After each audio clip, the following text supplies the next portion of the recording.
Hello guys, and welcome back to another class of our course about the complete introduction to data science. So until now we talked about statistics, and I hope you guys have a good understanding of this topic. Now it's time to get a bit more into action and to learn about some tools that are used in data science and when we are analyzing data. So it can also be used in machine learning as well as deep learning. So basically one of those tools is NumPy. So in this class, we are going to have an introduction to NumPy. We are not gonna practice with it. It's gonna be in the next few classes. But in this class, we are gonna talk about what is NumPy, what's the difference between NumPy and lists, and what are the advantages of using NumPy in general versus Python lists, of course. So let's start. So basically, NumPy stands for numerical Python. And what you guys need to understand is that it's a Python library that consists of multidimensional arrays, objects, and a collection of routines for processing those arrays. So basically, NumPy, as I said, it's a library in Python. So there are many features of NumPy that NumPy has.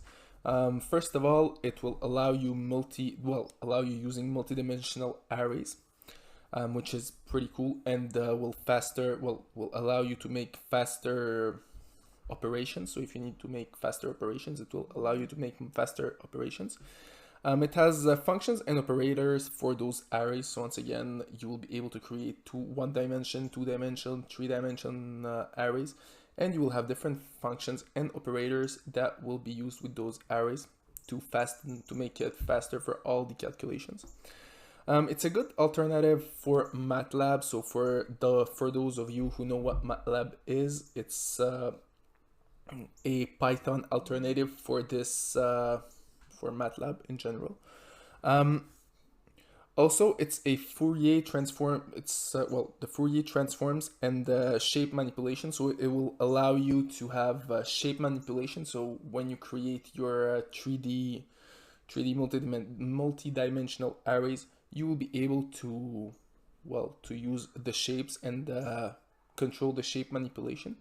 And finally, there is linear algebra and random number generation that is integrated to it. And with linear algebra, you will be able to, faster your calculations, because using multi-dimensional arrays will allow you using linear algebra as well, and faster this way your calculations.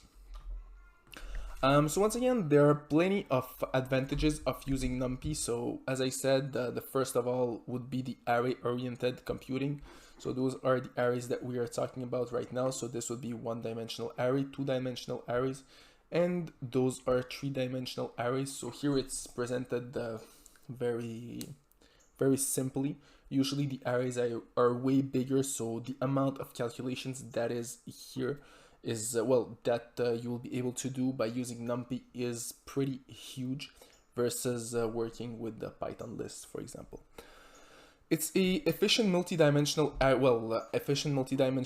implementation. So this is exactly what I was talking about. So it's really efficient. Their multi-dimensional arrays are pretty efficient, so it will allow you, as I said, to make huge calculations in a fast amount of time.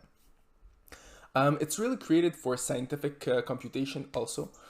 So as I said, once again, it's for huge calculations. So it's not like Python lists. You can use Python lists, but once again, it will not be as efficient as using NumPy.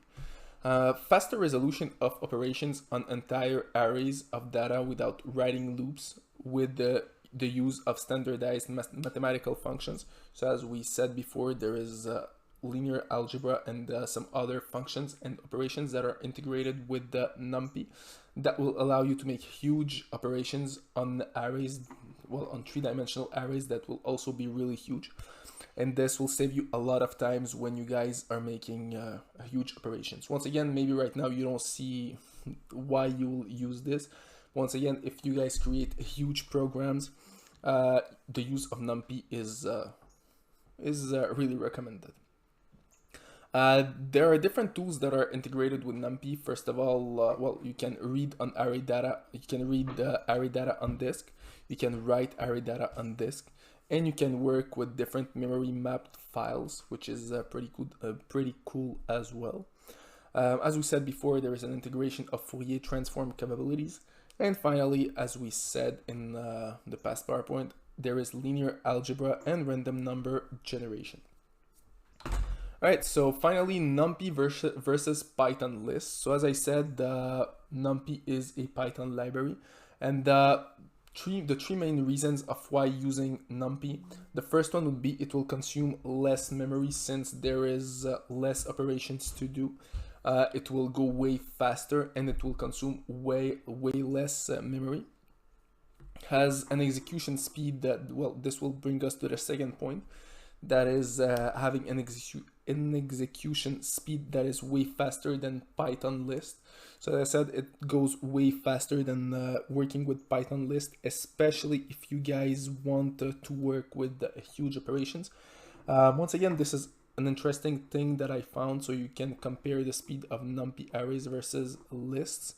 So as you can see, well, the time is in milliseconds, so it's not even 1 second, but you still can see that NumPy is at least 4 to 5 times faster than than Python list. So once again, there is a huge, well, this is a huge difference, especially if you guys work with huge operations. If you can, with NumPy, for example, resolve an operation in 1 second, it will take you with Python list maybe like 5 to 10 seconds to resolve. So if you have a set of operations, NumPy is really the efficient way to be able to resolve all the operations. And finally, it's just convenient to use. So it's pretty much, it's not, well, you have to get used to it to use it properly, but it's not that complicated to use since it's a Python library. It's already integrated into Python. So right now you guys know exactly what NumPy is, how, well, maybe not how it works, but you know exactly what it is, why exactly we use it, and why we prefer using NumPy instead of Python list. So all the advantages and the features of this library, well, Python library. So in the next few classes, we are going to practice a little bit writing NumPy functions with Python, of course. So you will see what it looks like, and you will have a certain introduction to this Python library. So that's it for this class, guys, and see you all in our next class.